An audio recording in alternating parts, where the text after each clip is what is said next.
আজকে 10 দিন ফিশিং করার পরও আমরা 200 ইলিশ মাছ পাচ্ছি না। বাইরের ট্রলিং যখন ঢুকতেছে তখন আমাদের দেশের জেলেরা মাছ কম পাচ্ছে। চাহিদা বেশি, মাছের যোগানটা সিগন্যালের কারণে ওইভাবে আসতে পারতেছে না। সারা দেশে ইলিশ নিয়ে মোটামুটি হইচই চলছে, তার একমাত্র কারণ দাম। কারণ সারা মৌসুম জুড়ে বছর জুড়ে ইলিশ ধরা পড়লেও বাজারে কোনো অবস্থাতেই দাম কমছে না। আমরা বিষয়টি নিয়ে এখানকার জেলে, মৎস্য অবতরণ কেন্দ্রের ম্যানেজার সবার সাথে কথা বলেছি। তাদের সবার কাছ থেকে একটি তথ্যই পেয়েছি, কারণ গত কয়েক বছর ধরে বৈরী আবহাওয়া এবং নানা ধরনের প্রাকৃতিক দুর্যোগের কারণে বিভিন্ন সময় জেলেদের মাছ আহরণ বন্ধ থাকে, ফলে ইলিশও একইভাবে আহরণ হয় না। যার কারণে যেই পরিমাণ বিনিয়োগ করে তারা সাগরে যায়, সেই পরিমাণ বিনিয়োগ তুলতে না পারার কারণেই দাম কমে না। আমরা এখানকার মৎস্য অবতরণ কেন্দ্রের ম্যানেজার, তার যে তথ্য 2022 সাল থেকে এখন পর্যন্ত যে তথ্য নিয়েছি, সেখানে দেখা গেছে প্রতি বছর ইলিশের আহরণটা ধীরে ধীরে হ্রাস পেয়েছে, ফলে রাজস্ব আদায়ের যে বিষয় সেটিও হ্রাস পেয়েছে। তারা যেটি বলছেন, এই বছরও তাদের লক্ষ্যমাত্রা পূরণে অনেকটা বেগ পেতে হবে।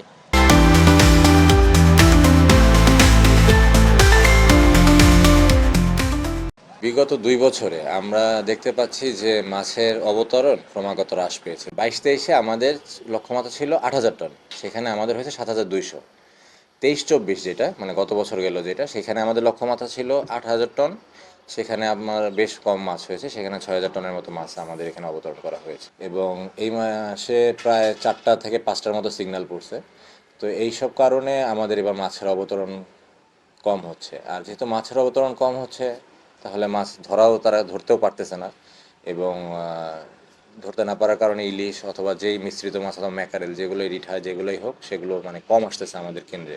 এবার যেহেতু চাহিদা এখন প্রচুর, এখন ইলিশের আমাদের মানে জনসাধারণের সিজন, চাহিদা বেশি, মাছের যোগানটা সিগন্যালের কারণে ওইভাবে আসতে পারতেছে না। এটাও একটা মানে দাম বাড়ার একটা বড় কারণ।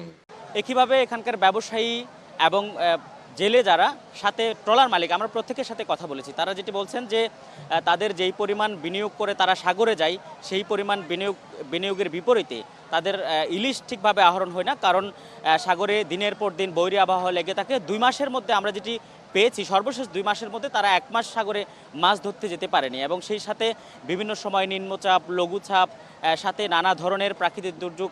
এবং তারা আরও একটি দোষারোপ করছেন যে বড় বড় জাহাজের মাধ্যমে যে ট্রলিং করে মাছ আহরণ করা হয়, সেটিও নির্বিচারে মাছগুলো নিধন করে ফেলে। ফলে তাদের ইলিশ আহরণটা দিন দিন কমে আসছে। সে কারণে যারা বাজারে এসে ইলিশগুলো অনেক বেশি দামে কিনতে হয় গ্রাহকদের। যারা ট্রলিং জাল বলতেছে, এরা মাটির নিচে 1 ফুট গভীরে ঢুকাই দিয়ে জালটাকে টানতেছে। তাহলে ওখানে মাছের, আমাদের যেমন ঘর বাড়ি আছে, মাছেরও ঘর বাড়ি আছে, তাহলে ওখানে মাছের প্রাচীনগুলো ভেঙে যাচ্ছে, যার কারণে আমাদের দেশ থেকে মাছ বিলুপ্ত হয়ে যাচ্ছে। আমরা আজকে গেছি, কালকে চলে আসছি 5,000 10,000 ইলিশ মাছ নিয়ে। আর আজকে 10 দিন ফিশিং করার পরও আমরা 200 ইলিশ মাছ পাচ্ছি না, আমাদের দেশ থেকে মাছ কমে যাচ্ছে। সাগরের ওয়েদার অনেক খারাপ, ঠিক আছে। 3 নম্বর সিঙ্গেল, এরপরে আপনার বরফের দাম বেশি, তেলের দাম বেশি, বুঝছেন। আর তো এখানে মাছ পাচ্ছেন অনেক কম ফুটে, তাই এই কারণে মাছের দাম বেশি।